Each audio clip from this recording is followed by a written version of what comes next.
এমনি এখন ঠিকঠাকই আছি। এবার আজকে যখন নাকি আমরা ট্রাইপার্টাইট মিটিংয়ের জন্য ব্রাত্য বসুর সাথে কথা হচ্ছিল, আমি নিজেও ছিলাম কথা বলার সময়। উনি রাজি হয়েছিলেন সমস্ত ছাত্রছাত্রীর সাথে বসবে। তো তখন তৃণমূলের বাকি এরা ধাক্কা দেখতে শুরু করে, মারপিট করে এবং ব্রাত্য বসুকে গাড়িতে তুলে দেয়। দিয়ে উনি গাড়িতে ওঠার পর বলেন যে এভাবে বেরিয়ে যেতে। আমরা গাড়ির সামনে বসলাম যে স্যার দাঁড়ান, আমরা কথাটা বলবো। তো ওই অবস্থায় গাড়ি স্টার্ট করে এগোনো শুরু করে। তখন পিক আপ বাড়তে থাকে, তখন আমরা যেহেতু সরতে পারছিলাম না, পিছন দিকে দৌড় শুরু করি। দিয়ে তারপর চিৎকার তখন আমরা করি যে গাড়িটাকে থামান, আমরা সরবো। কিন্তু তখন আরও স্পিড বাড়িয়ে দেন, তখন ছিটকে পড়ি এবং মাথাটা যাতে চাকাতে না যায় তখন আমি মাথাটা ঘুরিয়ে নিই এবং তাদের চোখের ওপর দিয়ে চাকাটা চলে যায় এবং বাঁ পায়ের চেটোর ওপর দিয়ে চাকাটা যায়।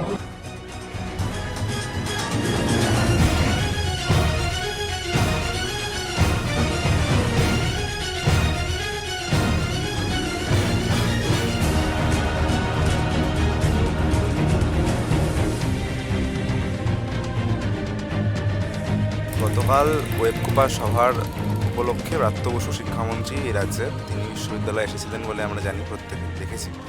সেই জায়গা থেকে যাদবপুর বিশ্ববিদ্যালয়ের ছাত্রছাত্রীরা যারা দীর্ঘদিন ধরে ইউনিয়ন ইলেকশন করানোর ডিমান্ডে আন্দোলন করছে, তারা প্রত্যেকেই চেয়েছিল ওনার সাথে দেখা করে, ওনার সাথে আলোচনা করে একটা ত্রিপাক্ষিক বৈঠক করতে, যে বৈঠকের মধ্যে উনি থাকবেন এবং বিশ্ববিদ্যালয় কর্তৃপক্ষ বা শিক্ষা মন্ত্রকের প্রতিনিধি থাকবেন এবং স্টুডেন্টদের পক্ষ থেকে প্রতিনিধিরা উপস্থিত থাকবেন। সেই জায়গা থেকে আমরা চেয়েছিলাম এই ত্রিপাক্ষিক বৈঠকের মাধ্যমে অবিলম্বে ছাত্র সংসদ নির্বাচনের ডেট উঠে আসুক। এবং এরপরে আমরা দেখতে পাই যে ব্রাত্য বসু আমাদের থেকে ডেপুটেশন নেন। প্রত্যেকের থেকেই নেবার কথা ছিল, আমাদের থেকে ডেপুটেশন নেন। সেই সময় আমরা এবং অন্যরা বেশিরভাগই যারা সেই সময় ছিলাম উপস্থিত সেখানে, তারা ওনার সাথে কথা বলতে ইচ্ছুক হই। বেশ কিছু সংগঠন যারা সেই সময় ডেপুটেশন দিতে ব্যর্থ হয়েছিল, তারা সেই সময় ওনাকে জানায় যে ওনার সাথে ত্রিপাক্ষিক বৈঠক সংক্রান্ত আলোচনায় তারা 10টা মিনিট কথা বলতে চান। কিন্তু তিনি ছাত্রছাত্রীদের সাথে কথা না বলে সরাসরি গাড়িতে উঠে যান এবং এগোতে থাকেন।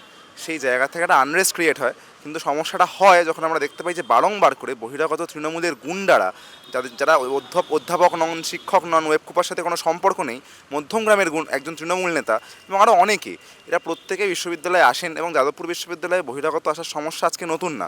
কিন্তু বারংবার করে বাম স্টুডেন্টদের ওপর, প্রগতিশীল প্রোটেস্টারদের ওপর তারা বিভিন্ন রকম অকথ্য ভাষায় আক্রমণ করতে থাকে এবং হাতে পায়ে সরাসরি আক্রমণে রত হন। সেই জায়গা থেকে আমরা ইনভলভ হই।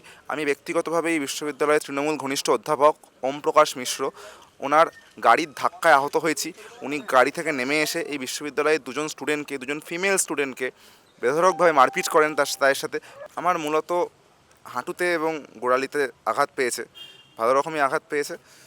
কোনো গণসংগঠন গণতান্ত্রিক প্রক্রিয়ায় সভা আয়োজন করতেই পারে, তাতে কোনো বাধা নেই, বাধা দেওয়ার নেই কেউ। কিন্তু তৃণমূলের ভাড়াটে গুন্ডারা, অন্য জায়গার নেতারা, তারা কী জন্য বিশ্ববিদ্যালয়ে ঢুকলো? একেবারেই ক্যাম্পাসের নয়, এর বহু প্রমাণ আছে, মিডিয়াও বহু প্রমাণ দিয়েছে। সেই জায়গা থেকে এরা ক্যাম্পাসে ঢুকলো এবং ক্যাম্পাসের জেনারেল স্টুডেন্টদের ওপর আক্রমণ নামিয়ে আনলো।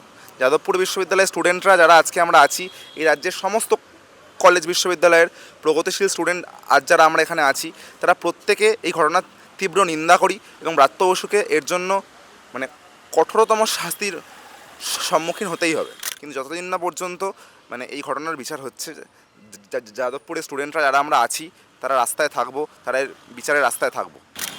শিক্ষামন্ত্রী ক্যাম্পাসে আসেন শিক্ষামন্ত্রী কোনো সরকারি কাজে নয়, তার তৃণমূলের দলীয় একটি কাজে তিনি ক্যাম্পাসে আসেন।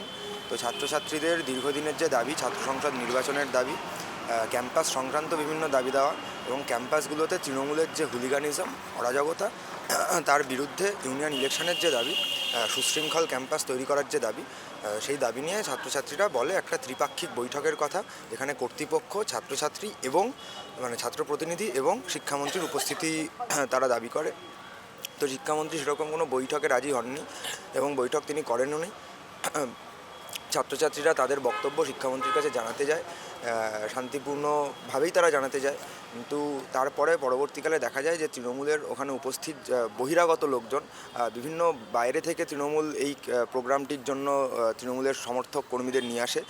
মধ্যমগ্রাম থেকে শুরু করে বিভিন্ন জায়গা অঞ্চল থেকে লোকজন আসে এবং সেই জায়গার ক্ষেত্রে যেটা দেখা যায় সেটা হচ্ছে যে তারা একটা প্রভোকেশন তৈরি করে এবং শান্তিপূর্ণ ছাত্রছাত্রীদের যে বিক্ষোভ সেটাকে আটকানোর চেষ্টা করে এবং ছাত্রছাত্রীরা তাদের কথা শিক্ষামন্ত্রীকে যখন জানাতে যায়, শিক্ষামন্ত্রী সেই কথা সরাসরিভাবে না শুনে উপেক্ষা করে তার গাড়ি হচ্ছে শিক্ষামন্ত্রীর গাড়ি ছাত্রছাত্রীদের ওপর দিয়ে চালিয়ে দেওয়া হয়। আমাদের মানে বক্তব্যের জায়গা সেটা হচ্ছে শিক্ষামন্ত্রী ছাত্রছাত্রীদের সঙ্গে ওই মিটিংয়ের বাইরে একবারও দেখা করেননি।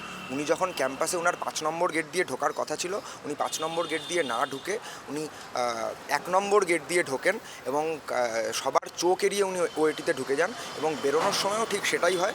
শিক্ষামন্ত্রী কারোর সাথে কোনো দেখা সাক্ষাৎ করেননি, ছাত্রছাত্রীদের বক্তব্য উনি শোনেননি এবং যাদবপুর ক্যাম্পাসে উনি দলীয় কাজে এসেছিলেন বলে আমাদের বক্তব্য এটাই, অবিলম্বে ছাত্র সংসদ নির্বাচন করাতে হবে এবং ক্যাম্পাসকে তৃণমূলের দলীয় কাজে ব্যবহার করা যাবে না।